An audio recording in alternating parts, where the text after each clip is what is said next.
Olá, pessoal. Vamos para mais um vídeo de hidrostática, estática dos fluidos, ou seja, os fluidos em equilíbrio.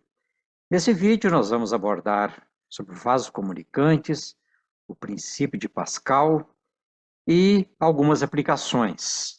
Dentre elas, nós vamos falar como é a distribuição de água em uma cidade para as residências.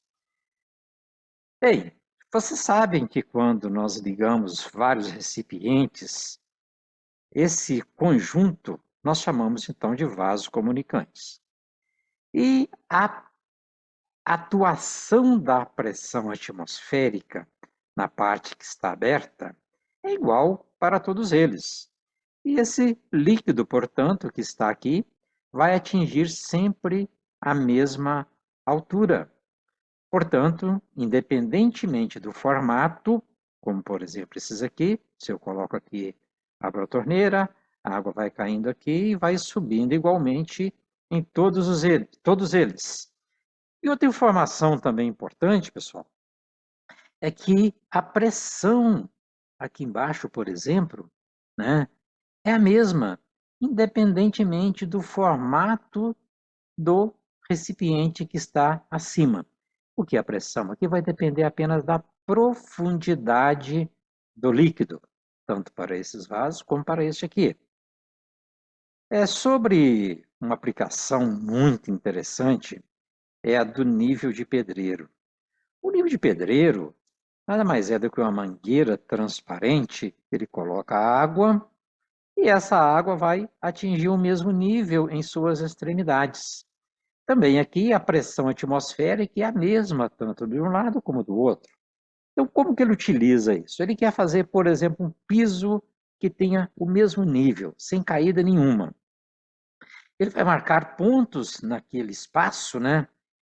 Utilizando o nível de pedreiro, lá em um canto ou em outro canto, ele pode marcar lá na parede, ele vai ter a mesma altura desde o piso. E aí vai colocar marcas ali no piso, onde ele vai passar aquela massa, onde ele vai fazer aquele nivelamento. E pode também utilizar esse princípio para fazer uma caída, né? Fazer um lado mais baixo do que o outro. É também utilizando esse nível de pedreiro. Agora imagine o seguinte, se nós tivéssemos então aqui um tubo, né, igual a esse aqui em U, mas só que aí nós ligamos a extremidade dele em um recipiente contendo um gás. O gás, as suas partículas em constante movimento, estão exercendo pressão sobre as paredes do recipiente, inclusive até aqui no líquido que está dentro desse tubo em U. Como a pressão do gás é maior, né, ela empurra o líquido que vai subir aqui. Do lado de cá eu tenho a pressão atmosférica, mas mesmo com a pressão atmosférica subiu. Significa que a pressão do gás é maior do que a pressão atmosférica. Vamos analisar bem isso aqui. Vejam bem, se eu traçar uma linha horizontal aqui, uma outra linha aqui, esta altura, o desnível do líquido, é exatamente o efeito da pressão do gás, que fez com que essa coluna subisse aqui, empurrasse o líquido nesse lado esquerdo. Também eu poderia marcar dois pontos aqui, um ponto nesse nível que está exatamente na divisão entre o líquido e o gás. Observe que se eu pegasse o ponto B cá embaixo e o ponto A cá embaixo, e subisse com eles até neste nível, eu subi à mesma altura, então a pressão é a mesma. Entretanto, se eu subir com esse ponto até aqui dentro do gás e aqui dentro do líquido, aí a pressão já vai ser diferente, porque aqui continua sendo a pressão do gás, mas aqui eu vou ter uma pressão menor.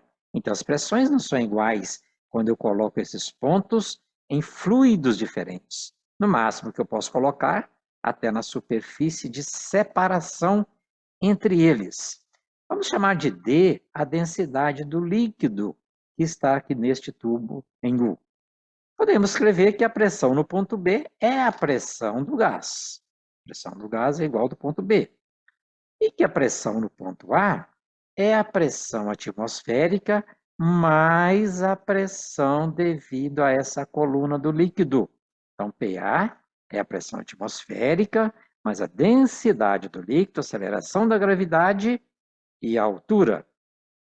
Mas como vimos, então, que o ponto B e o ponto A, estando no mesmo nível até a separação, são pontos que têm pressões iguais. Logo, se PA é igual a PB, eu posso escrever que a pressão do gás é a pressão atmosférica mais a pressão devida à coluna, densidade do líquido, aceleração da gravidade, vezes a altura H. Conhecendo, portanto, essas informações, nós podemos calcular a pressão do gás. Entretanto, vejam bem, se este gás tivesse uma pressão menor, a coluna iria descer aqui, iria subir aqui. São possibilidades que podem acontecer. Agora, pessoal, vocês já observaram quando vocês pegam lá uma caixinha, né, 1 litro de suco, ou uma caixinha de 1 litro de leite, tira lá a tampinha e vão servir o suco. Qual é a melhor posição para você virar o suco no copo? Qual é a melhor posição da saída do suco? Ficar embaixo, ou ficar em cima, ou ficar de lado? Você já testou isso? Faça essa observação, observe o que acontece. E por quê? Por que é mais fácil servir o suco em uma determinada posição? Tem a ver com a pressão atmosférica, hein? E também o saquinho de leite. Quando você pega um saquinho de leite, né, você vai servir o leite, normalmente você faz 2 cortes, um em cada cantinho, lá em cima do saquinho você faz 2 cortes. Se você fizer só um, será que é mais fácil ou mais difícil servir o leite? Faça também essa observação. As duas situações têm muito a ver, tanto aqui da caixinha, quanto aqui do leite no saquinho. Pense bem, por que o orifício da saída do suco na caixinha não foi feito exatamente no meio? E sim, ele é feito mais próximo de um dos lados da caixinha. Ok? Faça o teste. Pois bem, na sua casa, né, você abre a torneira, a água sai numa boa, você toma banho, não está preocupado como é que essa água chegou ali.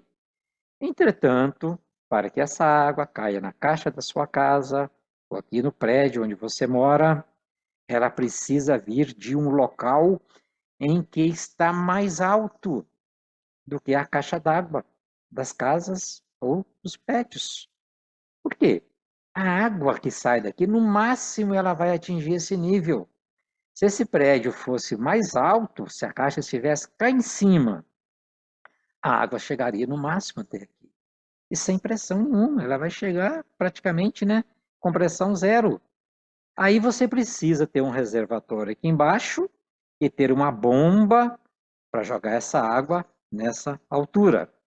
Normalmente, então, os reservatórios de água são colocados em locais mais altos. Agora, para essa água chegar aqui, ela teve que vir de uma barragem, né, de uma represa, ela é tratada, usa aí produtos químicos para limpá-la, aplicação de flúor, né, e depois essa água é liberada para as residências. Ah, mas peraí, então essa água aqui vai entornar, vai encher a caixa. Aqui tem uma boia que ela vai subindo até a caixa encher e veda a entrada de água. A caixa está esvaziando, a boia deixa a água cair de novo. A mesma coisa vale para as caixas também dos prédios, tanto lá embaixo quanto lá em cima. Bem, agora um assunto também que tem muita aplicação é o princípio de Pascal. No princípio de Pascal, se nós fizermos acréscimos de pressão em um líquido que está em equilíbrio, esses acréscimos são transmitidos integralmente a todos os pontos do líquido e às paredes do recipiente que contém esse líquido. Então, esse é o princípio de Pascal.